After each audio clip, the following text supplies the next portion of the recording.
Hey, what's going on? My name is Chris Phillips, and I want to welcome you to Elevate Your Leadership podcast, where we talk all about elevating your leadership so you can elevate the leadership of those around you. Can't wait to talk today about generational leadership. Let's go.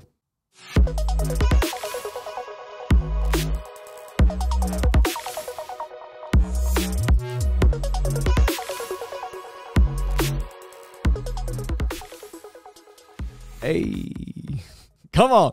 Sorry, the music gives me hype every time. Adam, what's going on? My name is Chris Phillips. This is Elevate Your Leadership podcast. The host of your podcast is myself, Chris Phillips, lead pastor here in Denver, Colorado.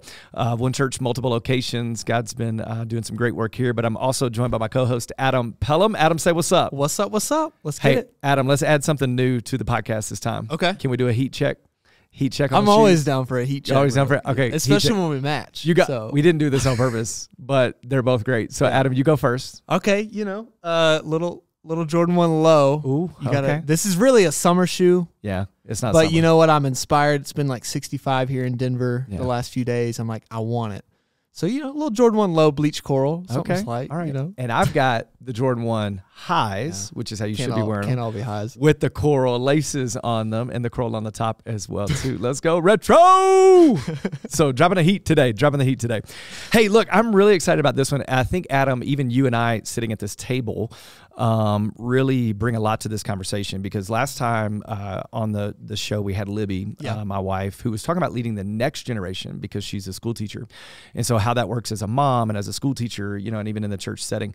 But today we're going to be talking about generational leadership because I think a lot of times, man, I don't care if you're in the workplace. I don't care if you're in the church setting. I don't care if you're in the marketplace, the secular, church setting, regardless of where you are. If you are going to be a leader, you're going to have generational leadership. Yeah. You're going to have to be able to lead people in your generation. You're going to have to be able to lead people in the generation behind you and generations behind you. But then you're also, if you're a great leader and you have people that are on your team, you're going to have to lead people of generations that are ahead of you as well. Yeah. And so I think generational leadership is something that we don't really talk about enough, because what we do is we just want to go in and start leading people that are like us or behind us that keep us young, or whatever that may be. And that's really not the biblical model. And I think some of the best leadership that we see in all of the world comes from the biblical model of leadership, because Jesus is one of the greatest leaders that ever walked the face of the earth. And so today we are going to be talking about generational leadership. Now, here's what, let's just identify some generations first. Okay. So let's go. Maybe you're listening, watching with us. You're probably not watching because YouTube and some other things are not your thing, because you're the silent generation. Right. And that's born between 1925 and 1945. They're used to the good old radio, so they like it in the ears. They're listening. Are we streaming on radio at any point? Man, okay, we're going to get there for the silent generation. Yeah. I shouldn't be joking, but this, for real, right? Like 1925 to 1945, that's the silent generation, right?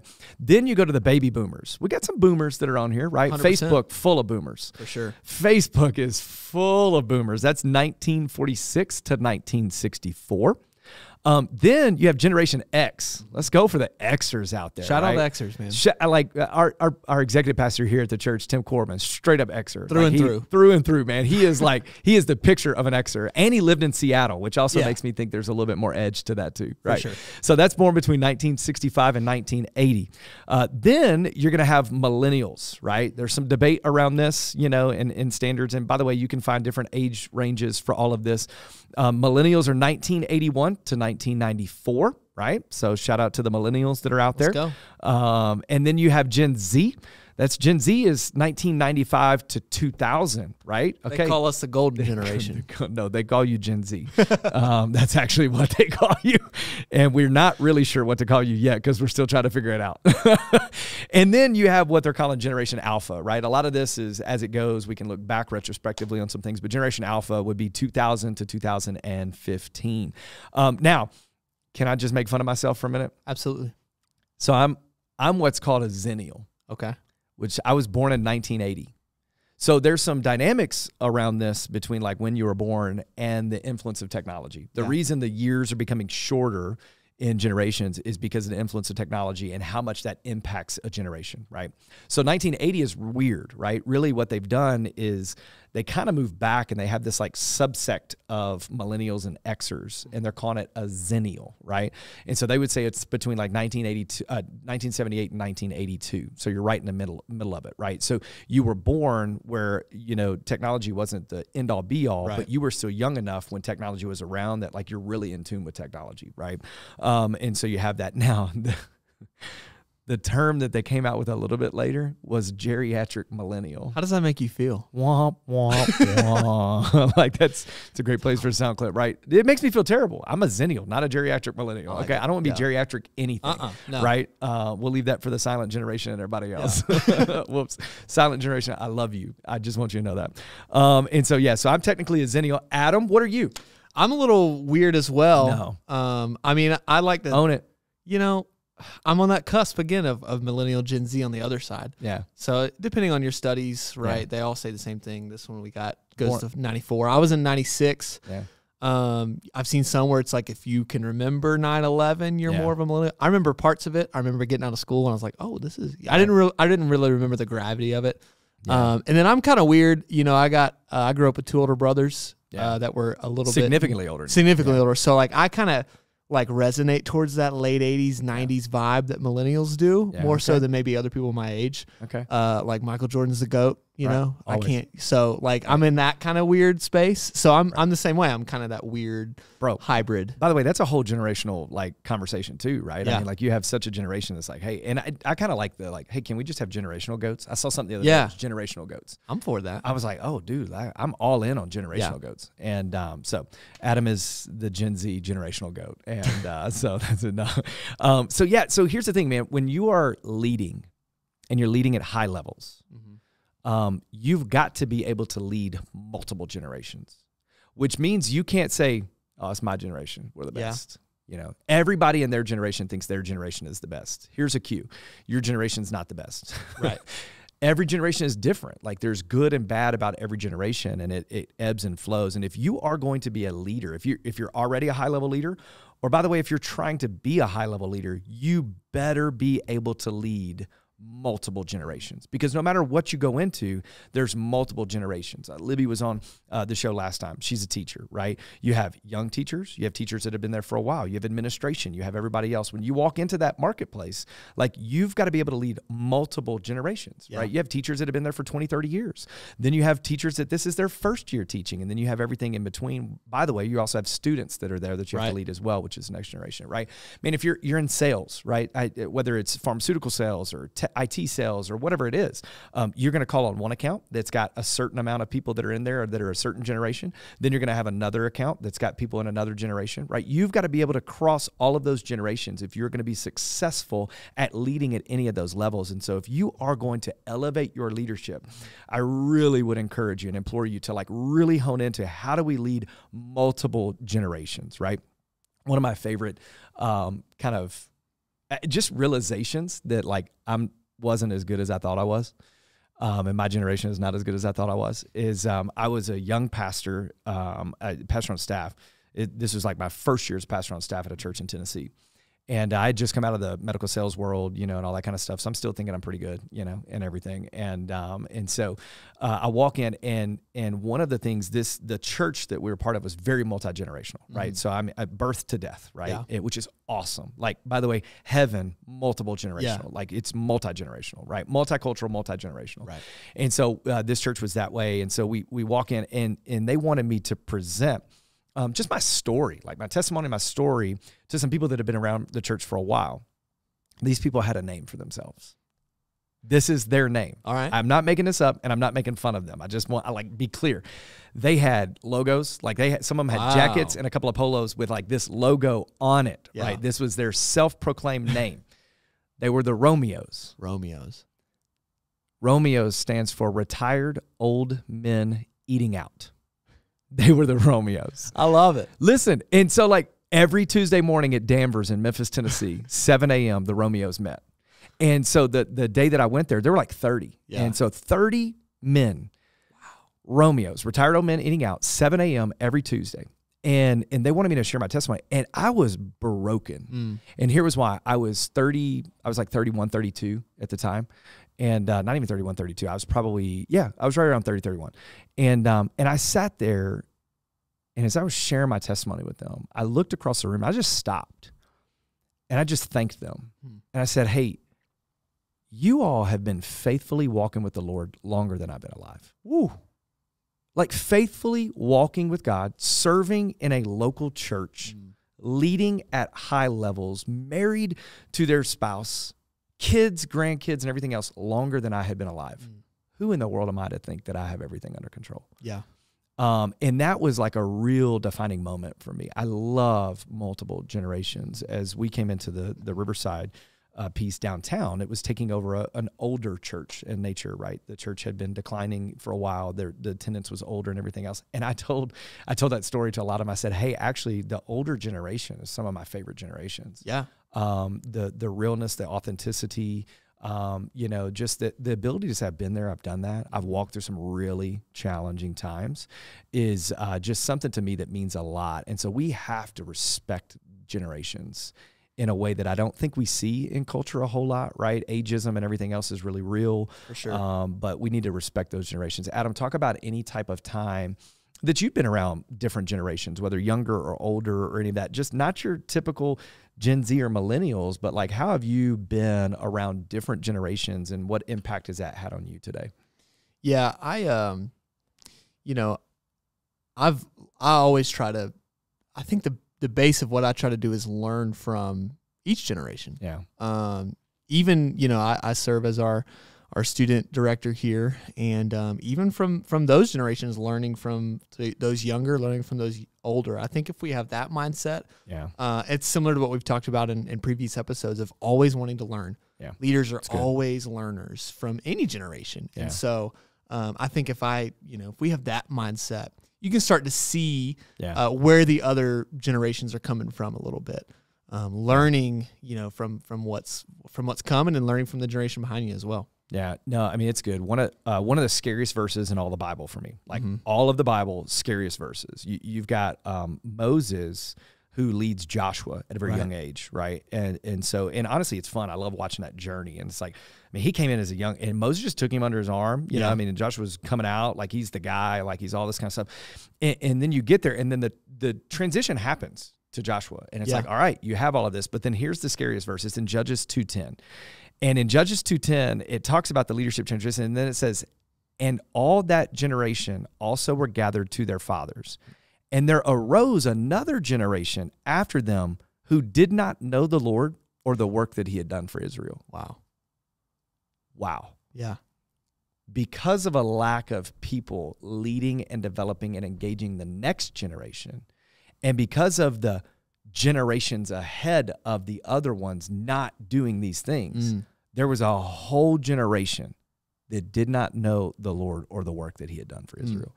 And it's funny, like where we are, even in the state of America, I look at some of this and I go, there's a lot of people to blame. Like if we're not happy with where we are, there's a lot of people to blame. Some of that's on the generations that should know better. Like we're not void of understanding what we need to do. Sure. But also there's a little responsibility on the older generation that says, hey, it's not just about, you learning this on your own, but I should have walked alongside of you, trained you, discipled you, mentored you, and all of this. I think of some of the people that I know that, have had some big failures in their leadership. Some of it just boils down to lack of mentorship in their life. I'll be honest, Adam, you know this because you're around me a lot. I think one of the reasons that I have some solid foot on the ground and some solid footing, here and doing what God has called us to do is because I have a bunch of mentors that are older than me that have poured into me and that I have regular monthly calls with and regular weekly check-ins with and all this kind of stuff. I'm always asking their questions. These are people that have like trailblazed ahead. Right. And I'm going, hey man, you've been here, done this, got the shirt to prove it, scars to prove it and everything else. Can you help me out? Yeah. And, we got to be able to learn from multiple generations. And the awesome thing is that those guys are taking their time to pour into and invest in an idiot like me. It's like, I mean, they're like this dude.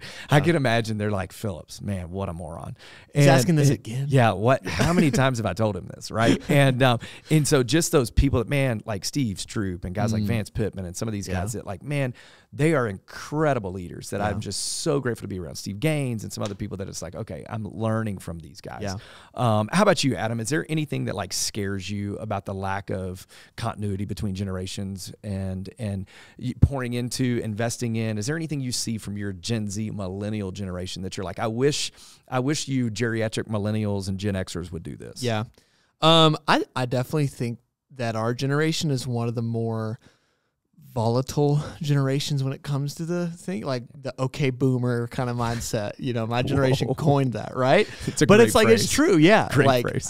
some of the blinders are on, I think, coming from a Gen Zer, that maybe we can't see their side of things, and I don't know if that's like social media coming into play there. Yeah. I don't know, if that's just, I don't know, but it's definitely there. Yeah. And I think again, if you, it goes back to what I said earlier. If you have the mindset of, I know what I'm doing, I know what I'm talking about, and these people don't, if you don't have a mindset of trying to really learn and listen, then that's going to happen. And you are going to get in that mindset of, my generation knows what to do. Yeah.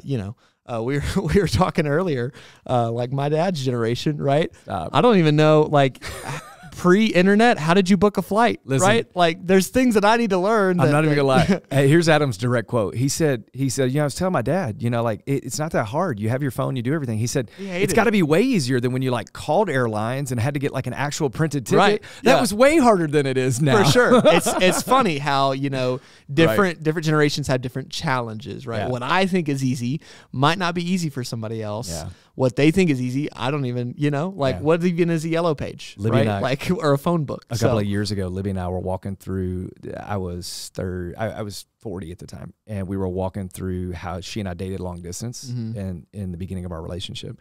And I told them long distance, which first off, they were like, what does that mean? Yeah. And I meant like, we were a long distance away from each other. Yeah. And we were talking about phones. And I was like, when we first started dating, we could only talk nights and weekends. And they were like, why? Unless you want to pay. Why would you only talk nights and weekends? Yeah. And I was like, well, because you had to pay to talk on your cell phone to any area code that was not in yours. And they were crazy. like, what are you talking about? And I was like, oh my gosh, you didn't know this? I was like, oh yeah, like we couldn't just text endlessly and there was no unlimited. It was like an arm and a leg to do this.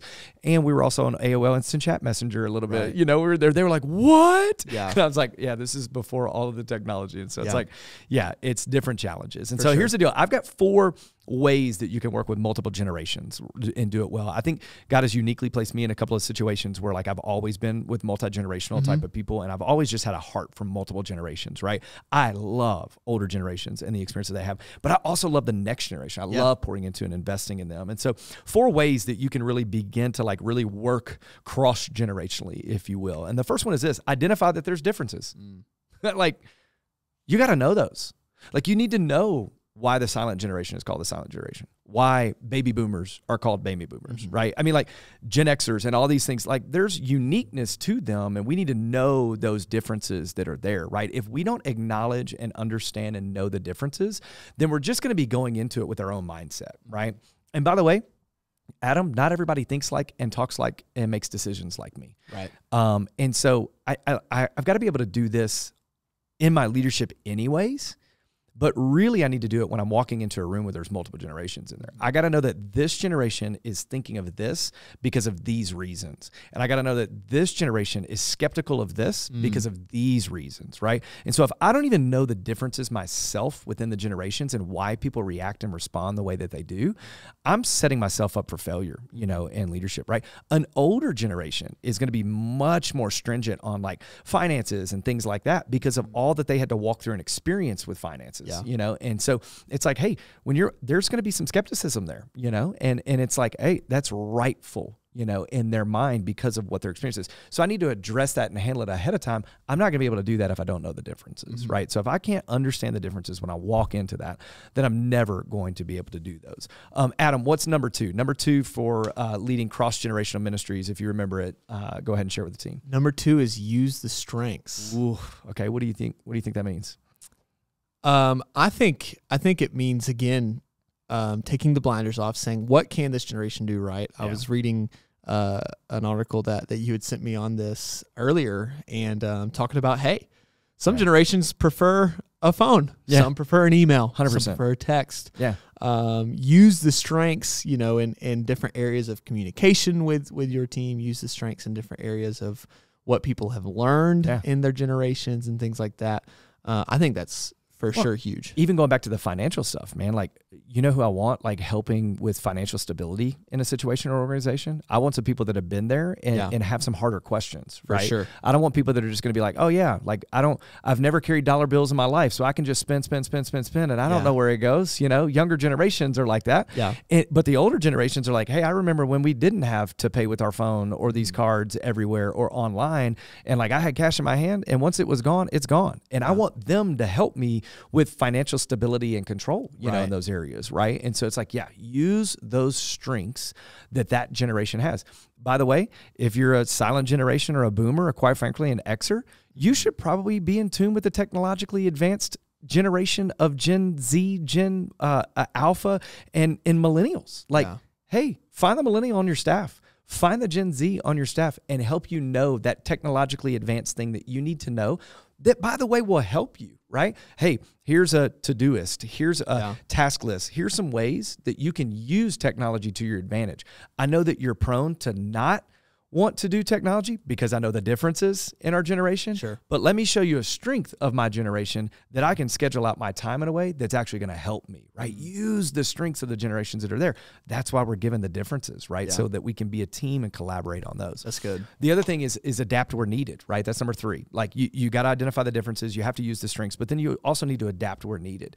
Like, I can't just make an all call based on one generational thing if my team is multi-generational, or if the group I'm calling on is multi-generational, or if I'm going in for a sales presentation and I realize that, like, okay, like when I was in sales, we had newer doctors that were just out of residency and training and everything. And then we had some of guys that were like in the 4th quarter of their medical career, right? I had a totally different sales pitch to those 2 guys, right? And so, you've got to adapt where needed depending on the room that you are walking into and the generations that are there. This is not an all call. There is not a one size fits all to hit every single generation with everything. And so it's like, man, like I was at a meeting this weekend that had more of an older generation. I would probably typically make like PowerPoint presentations, have my iPad, put it on a TV, do all these types of things. But the generation and the people that I were walking into, they're a hard copy. Give me a hard copy. Let me carry a manila folder type of generation, right? So you know what I did? No PowerPoint presentation, no anything else. Boy, we had my bag was heavy that day because I was carrying all this paper of everything that we had to carry into, right? So I'm like, all right, but I know that they're going to mark it up. That's the way that they're going to do it best. You have to be able to adapt where needed depending on the generation. And then last but not least, Adam, what do we have? Last but not least, accept the things that you can't change. And I think 3 and 4 here, before we talk about 4, have to do with just having an open heart and asking questions as well, of adapting where changing. The best leader of all time, we talk about him quite a bit around here. His name's Jesus. What did he do more than anything? He asked questions. And I think that's going to be huge as we go from number 3, adapting where needed, to accepting what you can't change, is just ask questions. Hey, what are some challenges that you or your generation has faced? How can I help? Just having that on the table, the simple how can I help question, right? I think that's huge, going into accepting what you can't change, which we'll talk about. No, I mean, I think so. Like, you do have to accept like what you can't change, and like, you're not going to be able to overcome all of those things, but you'd have to. And by the way, this is also on the other side. Maybe you're not the leader. Maybe you're a follower. Accept what you can't change from what comes in there, right? You can't just expect to only get hard copies of everything. You can't just expect to only get technology of everything, right? So we've got to be able to accept what we cannot change when it comes to this table. So this is on both sides. This is the leader and the follower in that. And then quickly, I just want to say this, like, we still need to make sure that we're challenging, like, the harmful areas of each generation. Like, hey, this is not helpful. I know your generation was this, but this was not good and this was not useful for your generation to do this. So that doesn't mean shy away from areas that we need to shy away from. I'm not adapting everything and just succumbing to pressure of that. I need to make sure I challenge the areas that aren't useful for everybody. And as I'm even challenging those things, I also need to make sure I communicate, like, as a leader, if I'm elevating my leadership, I do need to communicate what my preferences are. Hey, this is me. I'm 42-year-old Chris.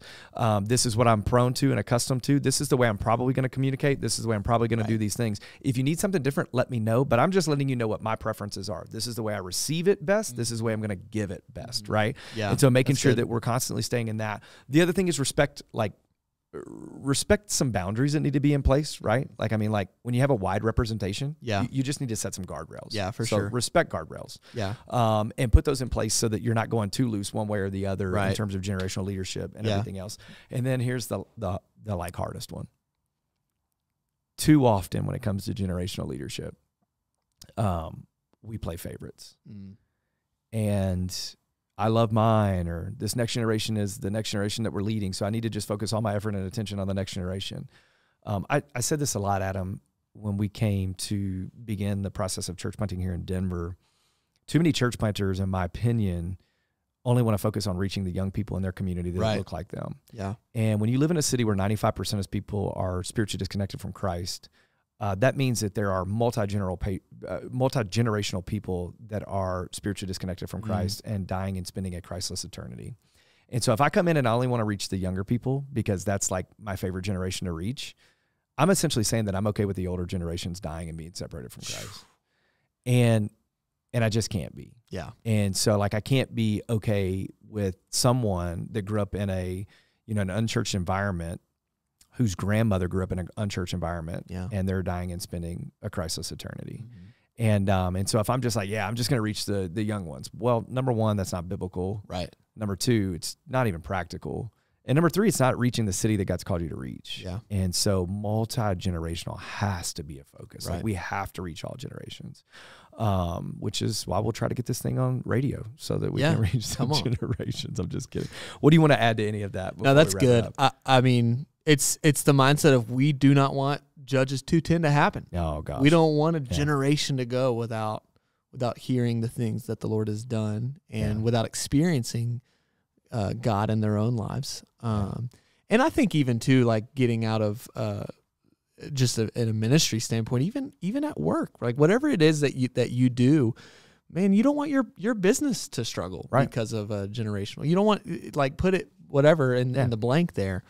We're better when everybody is working together. 100%. And then I think too, just remembering that it's gonna be uncomfortable at times. Yeah. We were just in San Diego this past week for a conference, and something that Vance, we mentioned him earlier, that he says all the time is, hey, for multicultural, multi-generational churches and even organizations in general, if you're really pressing into that, it's going to be uncomfortable at times. There's going to be things that you're not used to, that they're not used to, that you're working together. But again, it's like we said earlier, that's what heaven's going to look like. And so we want to strive to look like that for sure. It's easy for you because you're practically a Gen Zer trapped in a boomer's mindset. 100%, bro. 100%, bro. I'm a history 10 and nerd. 10 and 2, guys. Take 10 me and 2 back in the to wheel. like, 10 like and 2. I read every plaque at museums because I love the older generation. I got a soft spot. We took Adam to a battleship, an aircraft carrier in San Diego, and he was more giddy than everyone on the ship. For sure.